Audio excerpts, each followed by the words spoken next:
this video, I'm going to be showing you how I package my needle felted sculptures for my customers so it looks like tiny fairies have packed it for them. My name is Charlotte Allen and you've reached my channel, The Felting Alchemist. In this video, I'm going to show you exactly how I package all of my needle felted sculptures for my customers that have purchased them. I'm going to take you through step by step so you can see exactly what I do, and then you can steal and borrow whatever you want for your customers when you send them your needle felted products. So let's get stuck into how I'm going to package this mouse mobile. So obviously the first thing I want to do is make sure that it's not going to get damaged on the way to its destination, especially for international customers, and this one is actually going to America, so I want to make sure it's packaged really well so it doesn't end up damaged or anything on the way to its new home. So the first thing I'm going to do is take some bubble wrap, which goes without saying really, and I like to take a reasonable amount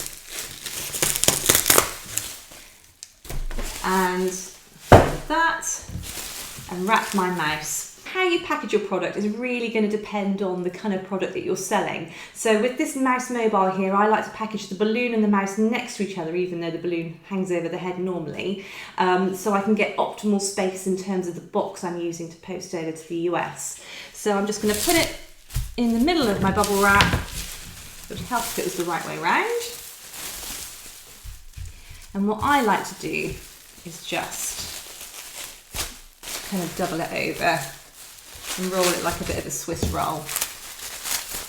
Just so I know, even though it's wool and generally wool doesn't get broken, I still like to make sure it's nicely wrapped up just in case anything happens and it might get a bit squashed or anything like that. And what I like to do is put one of the large edges over the back and one of the this sort of loose bit of bubble wrap here over the front, so you've got that double packaging there to stop any kind of damage or anything happening to it en route to its destination. And I'm just going to get some sellotape. Don't need a lot. And you want it to be tidy, but you don't want it doesn't need to be like super duper neat. And then again, just a little bit on the other side. Okay, so nothing too technical at the moment. So the next stage is to get some cellophane. So I like to roll out an amount of cellophane that's about the same width and length as the amount of tissue that I'm using. So I'm just going to cut it here. Again, it doesn't have to be super duper neat because we can fold this over in a minute. Okay, so I've got a relatively large sheet of cellophane. The next thing I need is my tissue. Now I bought this on Amazon a little while ago now. I bought about 2,000 sheets and they last forever. So if you're thinking about buying tissue to wrap your products up with, it's definitely worth buying in bulk. Also make sure with tissue that you buy the non-bleed type, because the last thing you want is for your package to get wet for whatever reason and then all the colour bleeds out onto your product, and that would be a catastrophe. So just make sure that when you're buying any tissue paper that it's the non-bleeding kind of tissue paper so you don't end up with that issue. So I have 2 sheets here of my tissue, which is A1 in size, so nice and big. But before I add it to my cellophane, I'm going to do something a bit cheeky. I have here an unopened package of beautiful pink and gold confetti. So I'm going to open it now. Highly exciting. I don't know about you guys, but I do get super excited by things like confetti. Anything glittery, anything like that. I think effectively I am Princess Poppy in human form from Trolls. So all I do is take a handful of the confetti and then I just like to sprinkle it, oh, so pretty, onto my cellophane. A little bit more. Just hold it from a great height and pop it down. So now you've got your confetti. The next thing I'm going to add, and people really do like this, is a squishy yellow man. I know some people might be thinking, oh no, a bit tacky, but when it's in the package, it does look really cool. And it's like he's kind of stuck inside and he's trying to escape.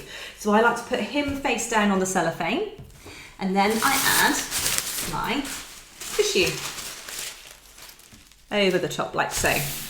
So the next thing to put in place is your product. So I've got my bubble wrapped mouse here, my mouse mobile, pop it in the middle.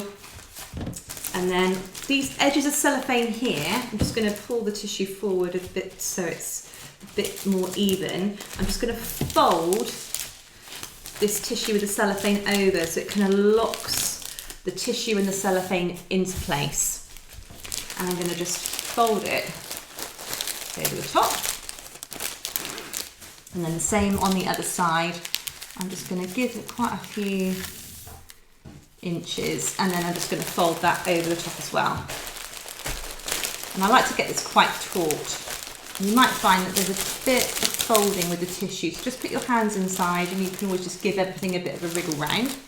And now the next thing I've got, and it's definitely worth investing in something like this, is these sticky hearts. And I prefer this to using tape. I think sellotape on a product that you've packaged beautifully just looks ugly. So I'd really recommend getting something alternative that looks a lot prettier. So I've got these kind of craft hearts here, but you could use washi tape or anything like that. It doesn't have to be craft hearts, but I just think it just looks a lot prettier with the product inside. So I've got one heart there. I'm going to fold my corners as you would with a present.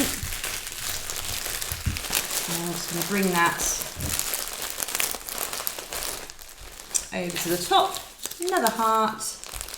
And again, these hearts are from Amazon. They were relatively inexpensive. I think it was 1,000 hearts here for about £6. So in the grand scheme of things, not that dear. And I bought them well over a year ago. I'm still using them now. And I've even let the kids use some of their arts and crafts. I'm being really kind mummy. So there we go. We've got our little man locked inside between the cellophane and the tissue and our beautiful pink and rose gold confetti. So the next thing I want to do now is I want to add some branding to this. I went onto a website, loads of websites do these, and you can get kind of custom made stickers. So all I've done is I've gone on to Canva, which can be free, you don't have to pay for the Pro app, and I've just knocked up some quick designs that I can then transfer onto stickers. So I've made these little stickers that say handmade magic inside, which I quite like. So I'm going to pop one of these on the front of my parcel because they always have one of these on front, so it looks like that. And then I'm going to get some baker's twine. And this baker's twine, again, I've had this for absolutely years and it's still going. So it's a good investment. So I'm just going to tie this around my parcel just to give it that lovely surprise look. It's almost like, you know, when you get the kind of the LOL dolls and things like that, and you get these unboxing videos and people kind of like, you see them unboxing all these layers and it's got something inside. I kind of think of wrapping my packages like that. So there's intrigue there, there's excitement. So when your customer gets their package, it's not just a package that's just wrapped in a bit of bubble wrap. It's something really magical that they can get really excited about. So that's how I like to see it anyway. So I'm just going to tie this into a little knot. I'm not going to bother with a bow. There we go. So that's the first stage. The next stage, so I have another 2 layers of tissue here, and I'm just going to, again, put them out on the table.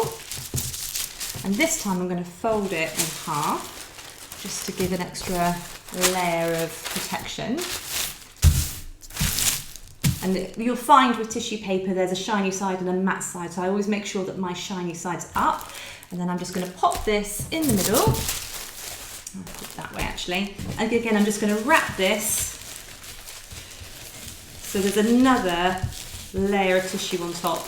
And again, I'm going back to that kind of almost pass the parcel or LOL kind of thing, whereby I'm putting all these layers on, so it's really exciting for the customer. They unwrap it and then there's another layer and you've got all the kind of the excitement of the yellow man and the confetti and everything else.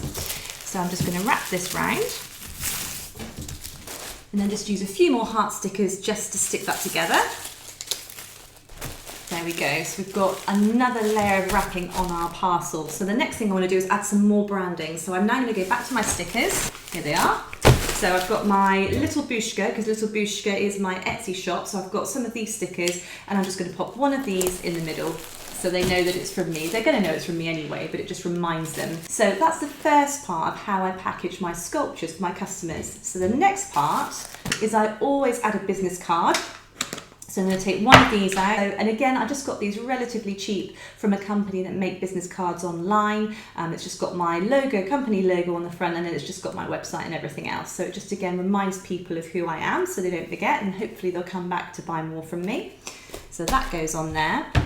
Now the next thing I like to do is I like to add a handwritten card, and I think it just adds a really nice personal touch for your customer. So when they receive the gift, they see that there's a note to them, they open it up and it basically says thank you so much for purchasing this sculpture. Thank you for supporting my art. Best wishes, Charlotte, something like that. So I've bought these postcards again on Amazon. I promise you, I'm not sponsored by Amazon. It's just so convenient. Amazon Prime is just so convenient with the next day delivery. I can't help myself. I feel like I need to go and do more high street shopping, but it's just too convenient. So I've got these Toy Story or they're Pixar postcards here, but they do all kinds of postcards on Amazon. You don't have to go with this. So I've chosen a card like this, and I'm just going to write a nice handwritten note on it. So something like that. Hopefully she can read my handwriting. And then I just pop it in a cheap white envelope. You never guess where I got them from. And pop it inside. And then what I like to do is just obviously write her name on the front, Janie. And then I either put one of my sort of branded logos on the front, or I put a heart sticker on the back to seal it down. Now at this point, I'd normally put some sweets in, but because this is going to America, I'm not going to, because it can get a bit tricky sometimes with customs and sending food and things like that. So I'm just going to keep it to the sculpture, the card, and the kind of business cards and all that kind of stuff.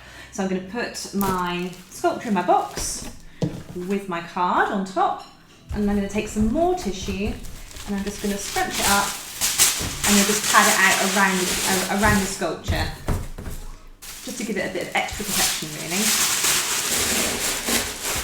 Now once I'm happy that my package is all nicely filled with tissue paper, I like to take some more confetti, sprinkle a little more inside the package, like so. Take one last sheet of tissue, place it over the top of everything so it's all nicely locked into place, and then seal my box. Like that. Once your box is sealed, I like to add some more branding. So I'm going to take another one of my handmade magic stickers. I'm going to pop that on top in the corner, and then I'm going to also place an address label on here as well, so they know where it's come from and they can see it's from me. And then all I do then is just use my packing tape just to seal everything down, pop the address label on, and it's ready to go. So I hope you found this useful in terms of how I package my products. I really hope it's given you some ideas for how you can package your products and really make it a really exciting, magical experience for your customers. So if you enjoyed this, please like the video. Thank you so much for subscribing, and I will see you again tomorrow for more needle felting hints and tips. See you then. Bye.